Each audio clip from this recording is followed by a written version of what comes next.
Welcome to Beyond the Comfort Zone Talking Shit with King Campo. This is the deep dive where we take the dense, the legalistic, and we make it absolutely essential for your survival. And today, we are diving headfirst into the single most important document for any practice, the owner-architect contract. We're looking at project management, PjM, but, through a very specific lens. A very specific and very important lens. Exactly. How to read, manage, and really how to leverage these agreements. We're targeting the clauses that define everything: your fee, your scope, and your risk. And that's really the mission today, isn't it? We want you to stop thinking of the contract as this dusty binder that just sits on a shelf until something goes wrong. Yes. That's the reactive mindset. We're flipping that. We're flipping the script. We're taking that agreement, whether it's an AIA D101 or, some custom template an owner handed you, and we're turning it into your #1 project management tool. It's your roadmap. It's your shield. It's the ultimate PjM tool. I mean, every hour you spend really digging into this document before you sign it, there's probably 10 hours you save later arguing about why an invoice hasn't been paid. Or why you're suddenly designing a whole new wing of the building for free. That too. So it really boils down to three things, three core pillars we want to build this whole deep dive around. The contract is how you secure fee protection, Scope control, and risk containment. If you can get your arms around those three things within that document, you're not just an architect anymore, you're running a business. And that connects directly to the bigger picture of professional conduct and management, PCM. I mean, think about it. The decisions you make right at the beginning in that negotiation phase, they essentially lock in 90% of your profitability and your legal exposure for the entire project. So the real work doesn't start with the first sketch. No. The work starts when you open that PDF and start reading the fine print. The contract is where the money is made or, where it's lost forever. Okay, let's do this. Let's start at the very beginning.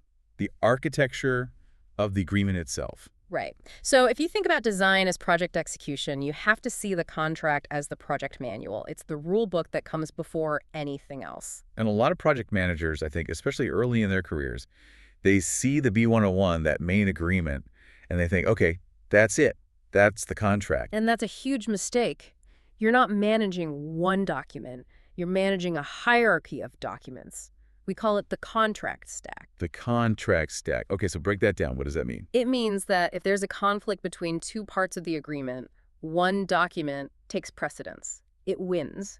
And you have to know the order of that stack to know which rule will actually hold up. Okay, so let's walk through it. Layer by layer. What's at the very top? At the top, #1 is the agreement form itself. This is the B101, or the owner's custom document. It's the thing everyone signs. It sets the big picture, who the parties are, how you're getting paid, termination rules, that kind of thing. That's the foundation. Yeah. Makes sense. What's layer 2? Layer 2 is where it gets really operational for the PM. These are the exhibits. All the details are in the exhibits. The scope matrix, the project schedule, the breakdown of your fee, and maybe most importantly, the list of what's a basic service versus an additional service. So the main agreement might say stipulated sum, but the exhibit is where it says, 20% of that fee is due at the end of DD. That's where the rubber meets the road. That is exactly where the rubber meets the road. And this is where that idea of precedence is so important. Let's say the main agreement, layer 1, has some old boilerplate language that says all official notices have to be sent by certified mail. Okay. But an exhibit, layer 2, says, hey, for this project, email approvals are fine during schematic design. If a major dispute happens, which one wins? I'm guessing the main agreement, since it's higher in the stack. Usually, yes. Unless it's explicitly stated otherwise. So you have to know the order. It really, really matters. All right. So we have the main agreement, then the exhibits. What's layer 3? Third is incorporated documents. These are other agreements that you're not a party to, but that you're bound by. The most common one is the A201, the General Conditions for Construction. Right, which is the contract between the owner and the contractor. Exactly. But it dictates the rules of the road during construction administration. If the A201 says you have 10 days to review a submittal, then that's your deadline. It's imposed on you through your B101, even though you never signed the A201. So you have to read the documents that your contract references. Yep. Wow, okay. And the fourth layer, you said this was the most dangerous one. It is. Layer 4 is modifications. This is the catch-all for addenda, special conditions, and the one you have to look for. The additions and deletions report. This is where the owner's lawyers live. This is where they change the standard AIA protections. This is where they erode them. The biggest risks, the most unbelievable shifts in liability, they're not on page 2 of the B101. They're buried in a modification on page 47. They're bespoke landmines, and you have to find them. So the takeaway is you have to read that edits report forensically, like you're a detective. You have to. Okay, let's move to what kicks the whole project off. Yeah. The initial information. You mentioned the 2017 version of the B101 moved this right into the body of the agreement. Why is that so significant? I mean, isn't it just admin fluff? No, absolutely not. It's the opposite of fluff. It's the entire foundation of the project in writing. This is where the owner has to declare upfront the program. So square footage, number of rooms, that kind of thing. Right. And the budget, the cost of the work, the site conditions, the delivery method. Is it design, bid, build, design, build? The schedule, the key milestones, everything. So the owner is basically drawing a box, and you're agreeing to design something that fits inside that box for the fee you've quoted. Perfectly put. And the minute you sign that contract, that box becomes your single most powerful contractual defense. So the PjM move, the tactic here, is to treat that initial information section like a control document. It is a control document. You operationalize it by constantly comparing the project's reality to that baseline. So when the owner comes to you mid-project and says, hey, we need to add another floor, but the budget can't change, You don't just say, okay, and start drawing. you don't respond emotionally at all. You respond contractually. Yeah. You pull out the agreement, you point to the initial information, and you say, this is a change to the agreed-upon program. And that response has to be immediate, and it has to be in writing. Yes. The moment the program or the budget or the schedule deviates from what's in that contract, your project manager brain has to light up. You have to assume scope, fee, and schedule will change. Your only job in that moment is to document the impact and price it. This feels like where a lot of firms get into trouble. They just want to please the client. The client asks for a small tweak, and they just do it. It happens on every single project. Could you just study an option for adding that conference room? And the PM thinks, oh, it's just a few hours. But those few hours pile up, and by the end of the project, you've given away hundreds of hours of free work. Because it deviated from the initial information, and you never documented it. You never triggered the additional services clause. You just absorbed the cost. And that just kills your profit margin. Okay, let's shift from defining the scope to defining the money. Profitability. How do we make sure the contract is set up to actually make money, not just to do work? Well, the compensation structure you choose dictates your entire PjM strategy, so we should probably walk through the big three. Let's do it. Start with the most common and maybe the riskiest. Stipulated sum. A lump sum fee. With a stipulated sum, your profit is made or lost the day you sign the contract. It's all about how accurately you define the scope and, just as important, all the assumptions behind that scope. What do you mean by assumptions? You have to document things like, this fee assumes no major unforeseen site conditions, or this fee assumes a maximum of 3 rounds of review with the planning department, if one of those assumptions proves to be wrong. And you get a surprise from the geotech report, or the planners ask for a 4th submission. You have to immediately trigger an additional service claim. If you don't, you are paying your staff to solve that problem directly out of your profit. The risk is 100% on you. Okay, what about option 2? Hourly, or time and materials, T&M. That feels safer on the surface. It can be, but it requires a different kind of discipline. You have to be meticulous about tracking time. Every hour by every person logged against the right task. But the real danger with hourly is the not to exceed cap, the NTE. The NTE. The client loves it because it gives them a ceiling. But it shifts all the risk right back to us, doesn't it? It creates a hybrid. It's hourly until you hit the cap. Once you hit that NTE, it instantly becomes a lump sum project for the rest of the work. If you haven't finished the scope and you've hit the cap, Yeah. you stop getting paid. So the management strategy here is to watch that burn rate like a hawk. You treat the NTE cap like an approaching wall. You have to have a system. When you hit, say, 80% of that cap, you send a formal written notice to the owner. And you don't just say, hey, we're running out of money. No, you tie it back to the contract. You say, based on the scope defined in Exhibit A, we project hitting the authorized NTE of X dollars in approximately 2 weeks. To complete the remaining scope, we will require an authorization to increase the cap. You make it their decision. That makes sense. It's proactive. Okay, third option. Percentage of cost of the work. This one can be great, but it all hinges on one thing. Yeah. How you define cost of the work in the contract. Because the owner might try to exclude things. All the time. They might say, well, all that expensive kitchen equipment is owner furnished, so it shouldn't count. But you still had to spend dozens of hours coordinating the plumbing and electrical for it. Your fee should reflect that effort. So its tight definition is key. And this is also the best protection against scope creep in terms of quality, right?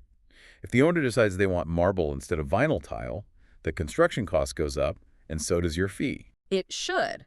But you also need triggers in the contract for when the fee gets recalculated. What if the bids come in way over budget and the owner decides to value engineer half the project away? Your fee could plummet even though you already did all the design work. You need to be paid for the work you've done. Getting the fee structure right is one thing, but actually getting the cash in the door is another. Let's talk about cash flow. This is so critical. First, the basics. Your contract needs to state a clear due date net 30, whatever it is, and it needs to include a clause for interest on late payments. Do firms actually charge interest? It seems like it could damage the relationship. You might never enforce it, but just having it in the contract gives the client's accounting department a reason to put your invoice on the top of the pile. It's a professional expectation. But what's the real weapon here? The ultimate leverage. The right to suspend services for non-payment. It is your most important financial safety valve, but you have to use it exactly as the contract describes. Which usually means giving them notice first. Always.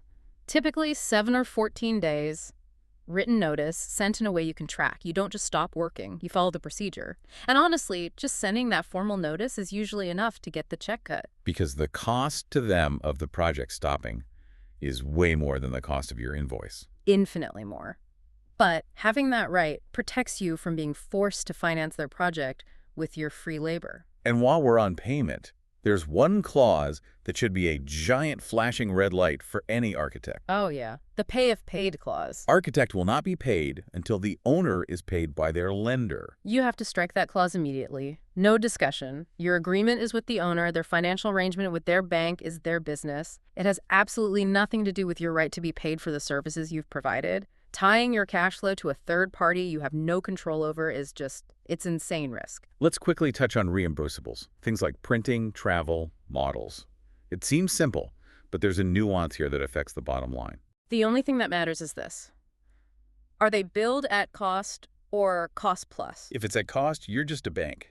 You pay the printer, the client pays you back. Zero margin. And you actually lose money because your staff has to spend time tracking and invoicing it.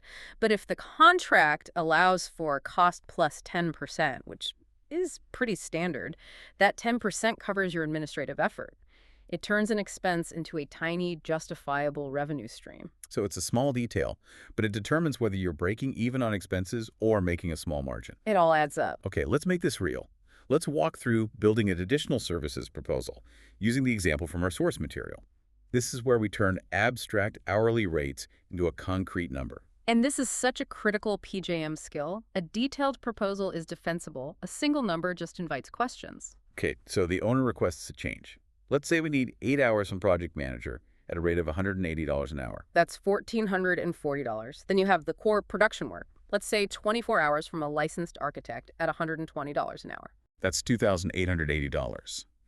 Then the team doing the bulk of the revisions, 32 hours from a designer at $95 an hour. Which is $2,040. And finally, you'll need some BIM tech time to clean up the model, say 12 hours at $85 an hour. Another $1,020. So if we add all that up, the labor subtotal comes to $8,380. Right. Then you add your estimated reimbursables on top of that. Let's say $370 for a new set of prints and a site visit. Okay, so $8,380 plus $307 gives us a total proposal of $8,750. Now here's the management question. The number is the number. How does the PM use it to control the situation? This proposal becomes an authorization checkpoint. It's a line in the sand. Now, what happens if the owner comes back and says, look, I see your number, but I can only authorize an not to exceed of $6,000. The wrong move is to just say okay and eat the difference. That's the fatal move. The correct professional move is to immediately reduce the scope to match the authorized fee. And you document that. You document it explicitly. You reply in writing and say, understood. For an authorized fee of $6,000, we can perform the following scope. And you list it. This fee will exclude, and you list what you're not doing. Maybe it's the full coordination with the structural engineer, or the detailed finish selections. So you make it clear what they're getting for their money. The fee must always align with the scope. If you agree to do the full scope for a reduced fee, you've just set a terrible precedent, and you've accepted all the risk for work you're not even being paid for. Never do it. This all comes back to defining that line between what's included and what's extra. Let's really dig into stopping scope creep. It starts with defining basic services. Exactly. Section 3 is about building that contractual fence, and basic services is that fence. It's the list of everything you've agreed to do for your fee. And as a PM, you need to see that list as more than just a checklist. It's a risk management tool. It is. Your goal when writing that section is to make sure it clearly defines two things. First, the actual deliverables that are possible for the fee you're charging. You can't promise a photorealistic rendering package for a fee that only covers schematic diagrams. And the second thing. The decision points. The milestones where you need the owner to give you a formal sign-off. For example, basic services includes one formal approval at the end of schematic design. That's a tripwire. So if they sign off on the schematic design and then a week later they come back and want to completely change the building's orientation. That is, by definition, an additional service. Because it happened after the contractually defined decision point. That tripwire protects you from endless rework. Knowing those triggers for additional services feels like the highest yield area for a PM. Let's list out the big ones. Number 1, the most common, is any owner-directed change to the program, budget, or schedule after a phase has been approved. That goes right back to the initial information baseline we talked about. Okay, what about things outside the owner's control? Like the city changing its mind. Yeah, that's a big one. A change in code interpretation by the authority. Having jurisdiction, the AHJ, after you've already designed to the current code. You're not a mind reader. You can't predict how a new plan checker will interpret something.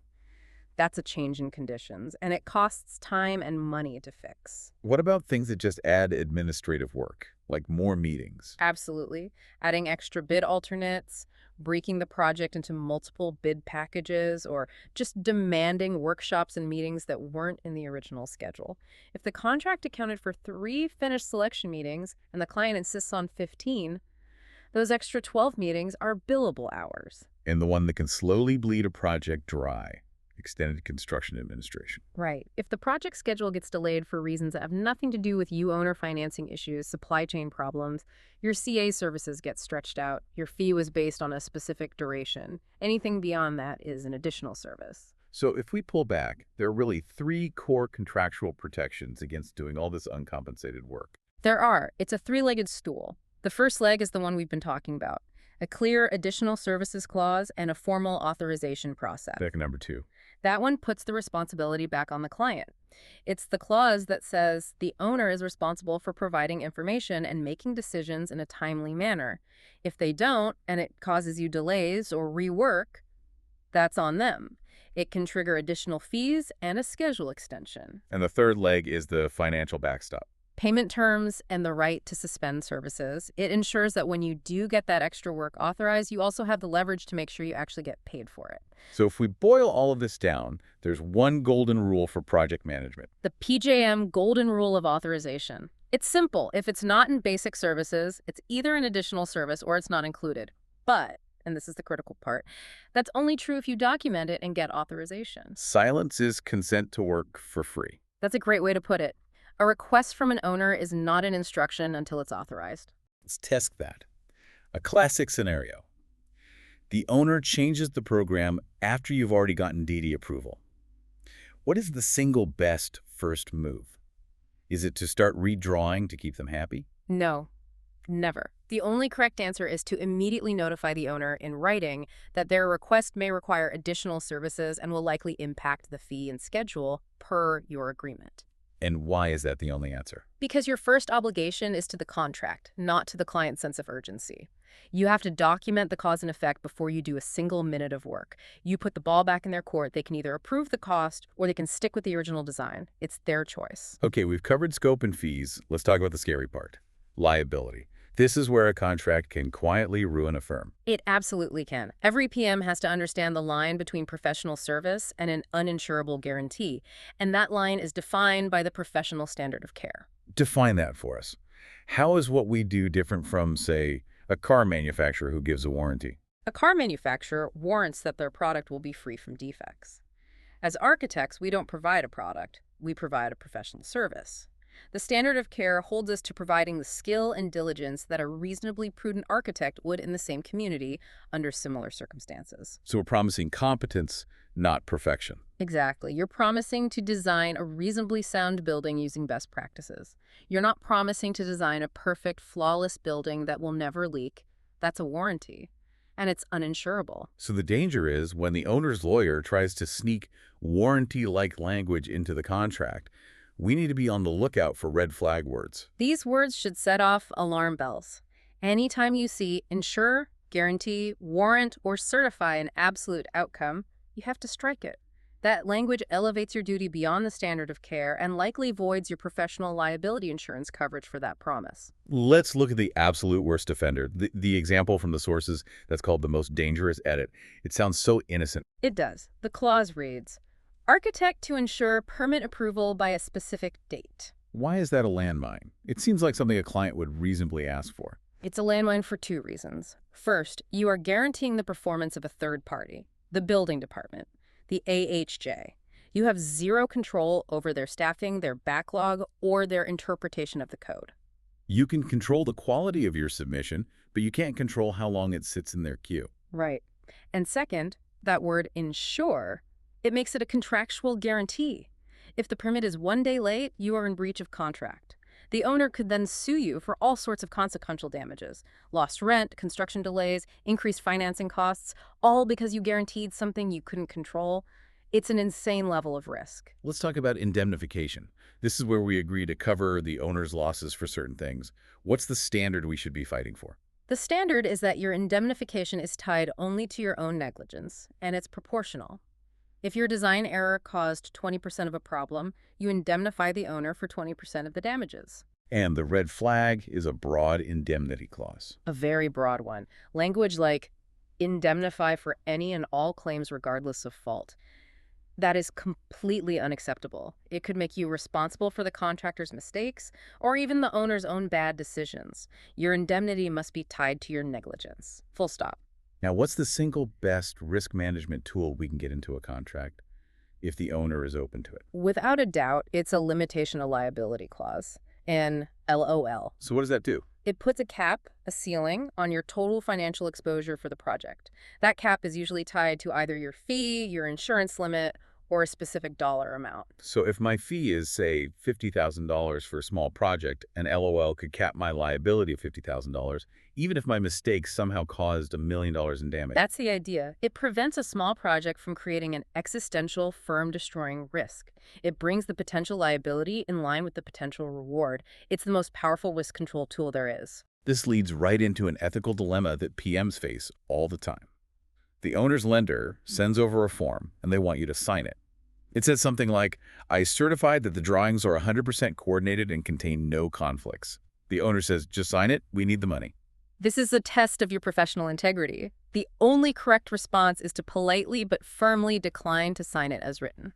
Why? It seems like just paperwork. Because it's a false statement. It's a lie. No set of complex construction documents is perfect. It's an impossible standard.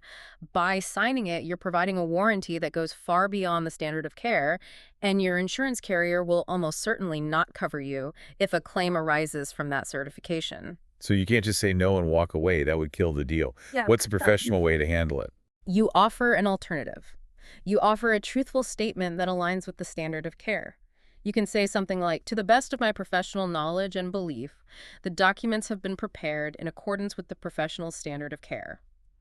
You have your lawyer or your insurance broker help you draft revised, defensible language. So you replace absolute words like certify and 100% with professional qualifiers. You do. It's about being truthful about the nature of your work. Okay, last piece on risk.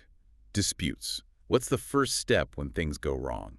Know the procedure in your contract. Most standard agreements, like the AIA documents, require mediation as a condition precedent to anything else. A condition precedent. What does that mean? It means you must try mediation first. It's a required step. You can't just skip it and file a lawsuit. If you do, the other side can get your case thrown out because you didn't follow the contractually agreed upon procedure. So it's a mandatory first step designed to avoid costly litigation. It is. It's an off-ramp before you get on the highway to the courthouse. All right, let's shift to something that's often overlooked but is hugely important. Who owns the drawings? Let's talk about instruments of service. Right. This is about your intellectual property, your drawings, your specs, your BIM model. They're all instruments of service. And the key thing to understand is that you, the architect, own them. So the client pays you for the service of creating them, but they don't actually buy the copyright. Exactly. They are buying a license to use those documents for one specific purpose, to build that one project on that one site.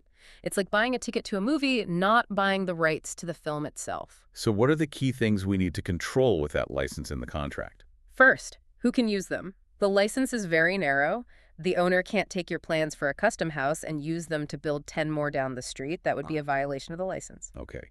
What happens if the owner fires you halfway through the project? They still need the drawings to finish the building. The contract should be very clear on this. If the owner terminates you for their own convenience, meaning it's not your fault, you are owed payment for all the work you've done to date, plus usually some termination expenses. And the license to use the drawings is conditional on that payment. It has to be. The contract must state that the license is suspended or revoked if you're not paid. That is your leverage. It prevents the owner from taking your work, not paying you, and just hiring someone else to finish it. This brings us to a really modern problem. BIM. The owner wants the native Revit model. They say they need it for facility management. This is a huge risk area. The owner often assumes the model is a perfect, as-built digital twin of the building. It's not. It's a design tool. It has assumptions and placeholders. So if they use it to, say, calculate exact areas for leasing and they're wrong, they could come back and sue you. How do you protect yourself? You must use a digital data or BIM protocol. It's an exhibit to your contract, something like the AIA's E203. It's non-negotiable if you're handing over a native model. And what does that protocol do? It builds a contractual wall around the data. It defines exactly what the model can and cannot be used for. It makes the owner acknowledge the limitations of the data and agree to use it at their own risk for any purpose outside what was intended. So you're basically giving them the model with a detailed instruction manual and a warning label. That's a perfect way to describe it. It manages their expectations and it limits your liability. In today's world, it's absolutely essential. Okay, we have covered so much ground. Let's put it all together now with a case study. The PjM playbook in action. We've got a scenario here. A 4-story outpatient clinic, high stakes, complex medical systems, and a fast-track schedule. And to make it interesting, the owner's lawyers have already been at work. The contract has a really aggressive NTE cap, and it has that architect to ensure permit landmine we talked about. So the pressure is already on. And here's the crisis. At the end of design development, the owner suddenly decides to switch the vendor for all the major imaging equipment, the MRI, the CT scanner, everything. This is a classic project derailing moment. It's a cascade of changes. Room layouts, power requirements, shielding, structural support. Everything has to be redesigned, and it's going to trigger a full re-review by the AHJ, which will destroy the schedule. And of course, the owner's position is, it's still an imaging clinic. This is just coordination, no extra fee. This is the moment of truth for the project manager. The wrong move is to panic and start redrawing. The right move is to stop, take a breath, and execute the playbook. Okay, let's walk through it. The confident architect's response. Step 1. Step 1, open the agreement and find your baseline. The PM immediately goes to the initial information section and the DD sign-off documents. They find the originally specified equipment. They now have documented proof that this is an owner-directed change to improved scope of work. Step 2. They have to communicate this. Step 2, issue written notice. Immediately, not a casual email, a formal communication that references the contract.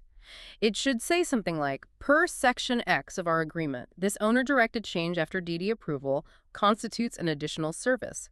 We are pausing work in this area pending receipt of your authorization to proceed on a T&M basis. You argue the contract, not the emotion. You don't say, this is a disaster. You say, this triggers Section X. Let the contract do the heavy lifting. Step 3, prepare the additional services proposal.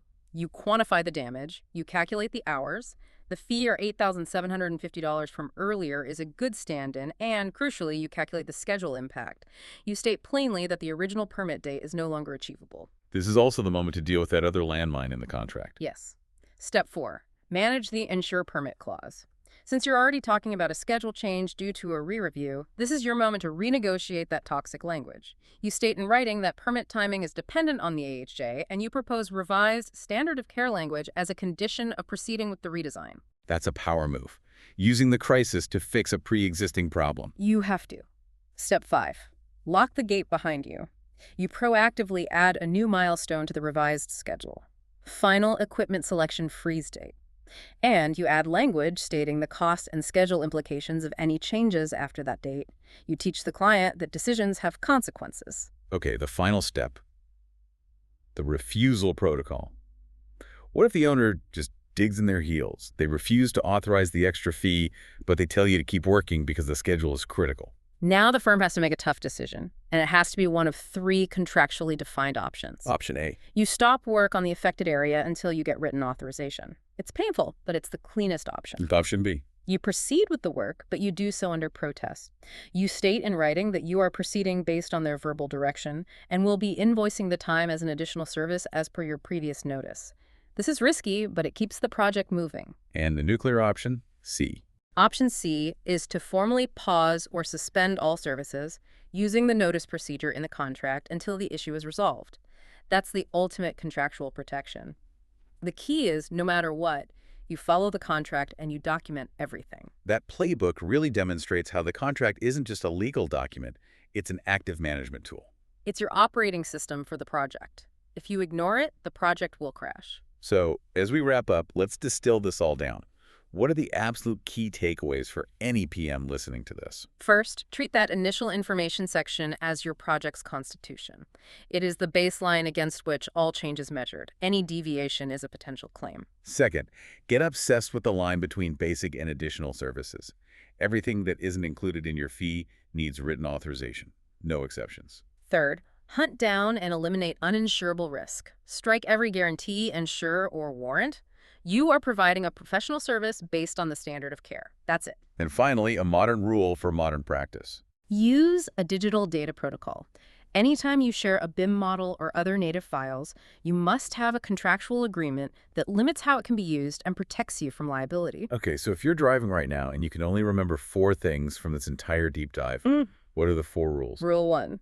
No authorization means no extra work. Get the signature before you start the service. Rule 2. Document cause and impact scope, fee, schedule, the same day the change request comes in. Don't let the paperwork fall behind the work itself. Rule 3. Never, ever accept warranties or guarantees for professional services. And the final rule? Read the edits report. Read the modifications. That's where the danger is hiding. Read it like your firm's survival depends on it, because it just might. That is powerful. Okay, so what's the one thing our listener can do tonight? A concrete action item to put all this theory into practice. Simple. Take 10 minutes tonight. Open a blank document and write a 1-paragraph additional services authorization email template. It should reference the contract, state that a request constitutes a change, and formally ask for written approval to proceed. Have it ready to go. Because that change request is always coming, isn't it? It's not a matter of if, but when. Be prepared. And that is how you turn a contract from a liability into a tool for profit and protection. Thank you for joining us for this deep dive. We will catch you next time on Beyond the Comfort Zone Talking Shit with King-KAMBUF.